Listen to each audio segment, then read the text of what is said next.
There's a saying where I live. I wasn't born in Texas, but I got here as soon as I could. Well, I wasn't born in Texas, but my mother brought me here when I was 4.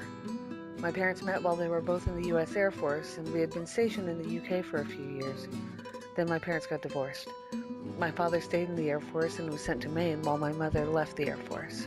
My mother, sister, 2 brothers, and I moved to Fort Worth, Texas in 1979. I hadn't known then, but most of my family was in Texas. In fact, I knew little of my family up until recently. We aren't real big on keeping in contact. See this picture? This is the only time I'd ever met most of my father's side of the family. That was almost 20 years ago. I remember being introduced to Tia and Theo over and over again that day. I asked my dad, why does everyone have the same first name? Doesn't that get confusing? My dad kind of chuckled and said, Tia and Theo are Spanish for aunt and uncle.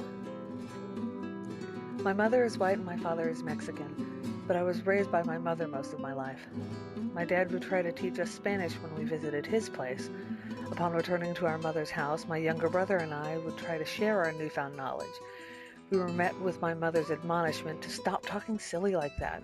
You don't need to learn that stuff. We'd return to our dad's place and he'd resume his attempts to teach us, and his efforts would be met by giggling and, "That's silly, Dad." He'd become self-conscious and eventually stopped trying to teach us. After that, I didn't really think much about it. That is until my grandfather on my father's side passed away. My father brought out a satchel that contained a metal box, which had been in my grandfather's house. We opened the box to see what was inside, and we were quiet at first. We looked through the box to discover papers I had never seen, things I thought had been forgotten, and photographs of people that I'd never seen.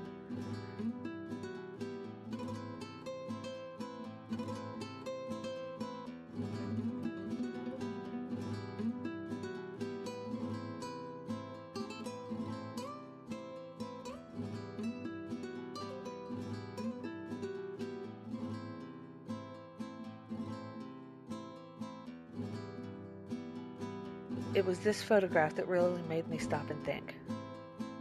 These are my great-great-great-grandparents, Carlos and Nadalina. Looking at the picture made me wonder about those people that I would never be able to meet since they lived around the turn of the century. I wondered what life had been like for these ancestors of mine, so I decided to find out.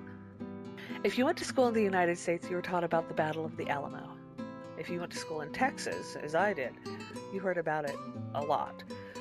We would listen as the teachers told us about the heroic stand that 250 Texans made against the forces of General Antonio Lopez de Santa Anna.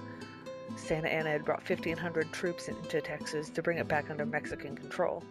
In the process, he killed almost 250 Texas troops at the Alamo on March 6, 1836, and then went on to execute 350 Texan prisoners in Goliad, Texas 2 weeks later. Given these circumstances, it is understandable that there would be a certain amount of animosity towards the Mexican attackers.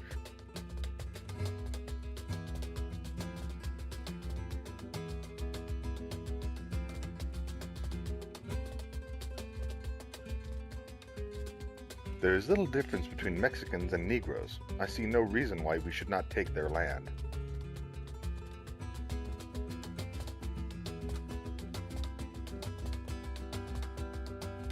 Warring between the two factions would continue. Incidents such as the Cortina Wars and the Salt War popped up from time to time. The Cortina Wars were fought from 1859 to 1860, when Juan N. Cortina inserted himself between a ranchero and the Marshal of Brownsville, Texas, Bob Shears, who was beating the ranchero. In El Paso, Texas, the Salt War was fought from 1873 to 1875, and it was brought about because a group of Anglo politicians and businessmen wanted to turn a salt bed in the area into a money-making enterprise. It had been open to the public, free access given to whoever wanted to use the salt. The Anglo businessmen wanted to shut off access to all but a certain few of their choosing and begin charging everyone who wanted the salt. At every hour of the day and night, my countrymen ran to me for protection against the assaults or exactions of the adventurers. Sometimes, by persuasion, I prevailed on them to desist. Sometimes also, force had to be resorted to. How could I have done otherwise? Were not the victims my own countrymen, friends, and associates? Could I leave them defenseless, exposed to the assaults of foreigners who, on the pretext that they were Mexican, treated them worse than brutes? Unfortunately, the resentment did not stop there.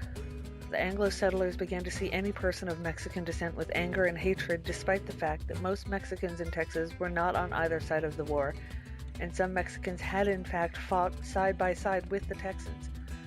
Most of the Mexican settlers at the time were simply trying to survive and support their families. The Mexicans who fought for Texas independence, including the likes of Juan Seguin, came to be seen with the same sense of derision as those who fought with Santa Anna. Seguin was a captain in the Texian army who fought at the Battle of the Alamo and later at the Battle of San Jacinto.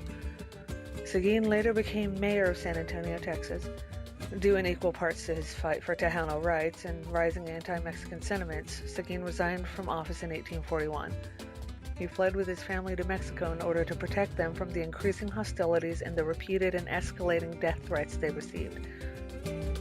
Anti-Mexican sentiment rose to such a point that the American settlers began engaging in practices that discriminated against Mexicans, whether they were on the opposing side of the war or not. A.B.J. Hammett, a biographer for the family of Don Martin de Leon, wrote, This family, like other loyal Mexican families, were driven from their homes, their treasures, their cattle and horses, and their lands by an army of reckless, war-crazy people who overran the town of Victoria. These new people distrusted and hated the Mexicans simply because they were Mexican, regardless of the fact that they were both on the same side of the fighting during the war.